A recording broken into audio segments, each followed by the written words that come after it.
We don't have conservative parties in Canada that are actually conservative, but if we did, they still wouldn't be classically liberal parties.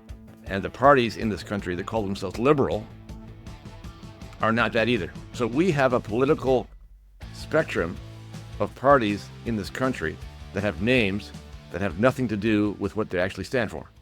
But socialized medicine is better than anybody, is essentially, and I like to call it, medical communism. We have a system of medical care in this country where essentially you're prevented from accessing care that you pay for yourself if it's for a service that the state claims to cover.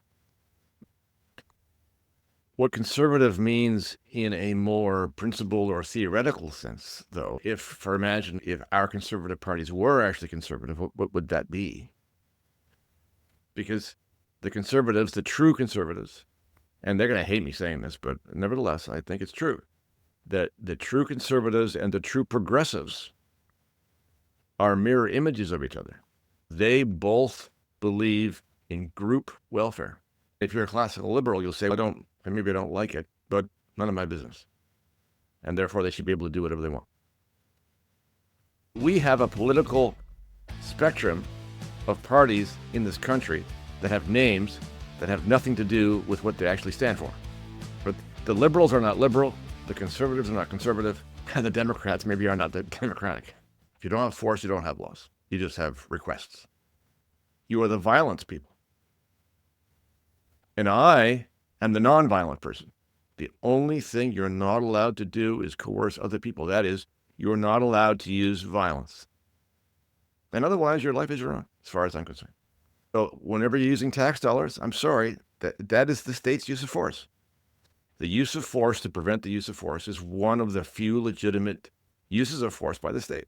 That's why we have it. I love the fact that libertarianism is very thin and just says, let's minimal government, maximize freedom, don't harm people, don't take their stuff. So the state is justifying its existence by showing us that we need the state to protect us from the things that the state has created. People want to force other people to do things that they think are right. It seems to be like a human condition. Anarchy is anarchy. You don't get to choose what kind. If you have anarchy, you have no rules. None. You can't design it. Anarchy is the absence of everything. All you have is human beings. Like, how about this? Don't interfere with other people. And let's just leave it at that for a moment and just see if that works. Is there any justification for anybody else coming in and saying, here are the things you are and are not allowed to do? Sorry, the answer is no. Whereas now we're endorsing people walking around naked or literally copulating on Dundas Street. In a society with a very minimal state, only large enough to fill that vacuum I was talking about. Property is private. And on your property, you can decide what happens. If there's a law that I do not fundamentally agree with, and there's no chance of getting caught, then I will not obey the law. If you have a society in which there's a plethora of laws about everything, regulations and guidelines and directives and statutes and discretionary decisions by officials of all different kinds, and people standing up behind the microphone on a Tuesday and during COVID saying, the rule tomorrow is going to be this. Okay? That's a recipe for undermining the legitimacy of your laws. Yeah. The more nonsense you have, the more people are going to say, who cares? Yeah. Was it Tacitus who said the more the laws, the worse the people? If the system depends upon the morality of the rulers, then what's the point of having a system? Most people think that most Canadians think that they live in a rule of law country. Not true. So based on that, you have the right to be left alone to do as you want with your own life. Conservatives care about the whole of life.